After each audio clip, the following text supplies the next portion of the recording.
यहोवा के भक्तों की मृत्यु उसकी दृष्टि में अनमोल है। बृहस्पतिवार 5 अक्टूबर 2023। आज के मनन के लिए मैंने आप ही के लिए चुना है मार्कुस अध्याय 8 और उसका 33वां वाक्य। परंतु उसने फिर कर और अपने चेलों की ओर देखकर पतरस को झटक कर कहा कि हे शैतान, मेरे सामने से दूर हो, क्योंकि तू परमेश्वर की बातों पर नहीं परंतु मनुष्य की बातों पर मन लगाता है। आपका दिन आशीषित हो। हम अपने मन को परमेश्वर के कार्यों पे लगाएं, ना कि मनुष्य की बातों पर।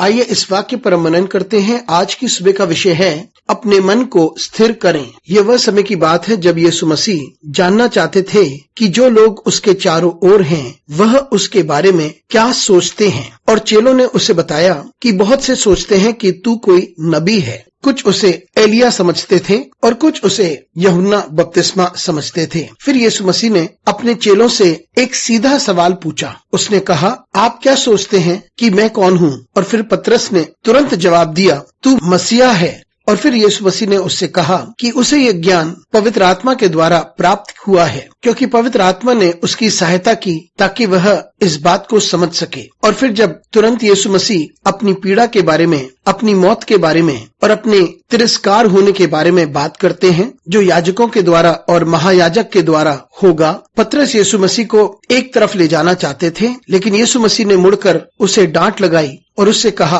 कि शैतान मुझसे दूर हो जा। और तब उसने पतरस से कहा, तुझे अपना मन परमेश्वर की चीजों के ऊपर लगानी चाहिए, ना कि मनुष्य की चीजों पर। क्योंकि पतरस के समझ के अनुसार मसीहा को पीड़ा सहने की आवश्यकता नहीं, मसीहा को मरने की आवश्यकता नहीं, और मसीहा तो विजयी होने आया था। पतरस का मन तो मनुष्य की रीति पर आधारित था, लेकिन यीशु मसीह ने बड़े स्पष्ट रूप से पतरस को समझाया कि उसे अपना मन परमेश्वर की ओर लगाना चाहिए। मित्रों, बहुत सी परिस्थितियां ऐसे आती हैं जब हम अपने मन को मनुष्य की रीति के अनुकूल रखते हैं, और इस पृथ्वी पर हम अपने मन को दुनियावी चीजों पर आधारित रखते हैं। लेकिन हमें अपना मन परमेश्वर की बातों पर रखना चाहिए, क्योंकि परमेश्वर इन सारी चीजों से बढ़कर है और इन सब से आगे है। क्योंकि परमेश्वर हम सभी के लिए एक उद्देश्य रखता है। उसके पास हमारे लिए एक योजना है जिसे हम उस समय समझ नहीं पाते हैं, क्योंकि परमेश्वर इतना अद्भुत है कि वे सब कुछ को अपने समय में सुंदर बना देता है, और अपने लोगों के लिए जो उस पर भरोसा करते हैं। इसलिए हम अपने मन को